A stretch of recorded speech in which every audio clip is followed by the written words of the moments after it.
Avec la continuité des rencontres entre les couples au café, leur amitié s'approfondit de plus en plus. Ils devinrent plus ouverts à partager leurs histoires quotidiennes et leurs défis, réalisant que parler de leurs sentiments et problèmes les aidait à croître et à se développer.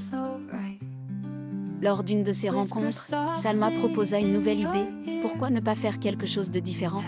Que diriez-vous de faire un petit voyage tous ensemble, de nous amuser et de prendre une pause de la routine quotidienne? Tout le monde fut enthousiasmé par l'idée et ils décidèrent de passer le week-end dans un endroit tranquille près de la ville. La destination était un petit complexe dans une région montagneuse, où ils pouvaient se détendre, profiter de la nature et passer du temps agréable loin des pressions. Le premier jour du voyage, alors qu'ils étaient assis autour d'un feu de camp, ils commencèrent à parler de leurs peurs et rêves les plus profonds.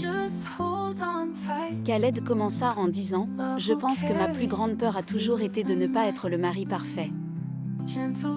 J'ai essayé de nombreuses fois de faire en sorte que les choses se passent bien, mais j'ai récemment compris que la perfection n'est pas l'objectif, mais plutôt le bonheur et la compréhension. » Soa sourit doucement et dit: « Moi aussi, j'ai toujours eu peur de ne pas être suffisante pour toi, mais avec le temps, j'ai compris que ce qui compte, c'est la communication continue et l'appréciation mutuelle. » Ensuite, Oussam prit la parole. « En fait, j'ai eu peur de l'idée de stabilité pendant longtemps.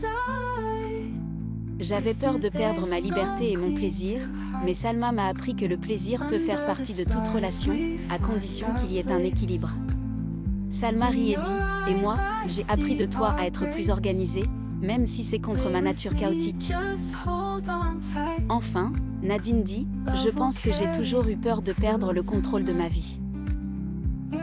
Je croyais que le maintien de la forme physique et de l'ordre me donnait la force, mais j'ai réalisé avec Imad que la vraie force vient de l'équilibre entre le corps et l'esprit, entre l'activité et la détente. » Il acquiesça en souriant, et j'ai appris que la vie ne se limite pas à la rigueur, mais peut inclure des moments de plaisir et de spontanéité sans perdre de vue nos objectifs.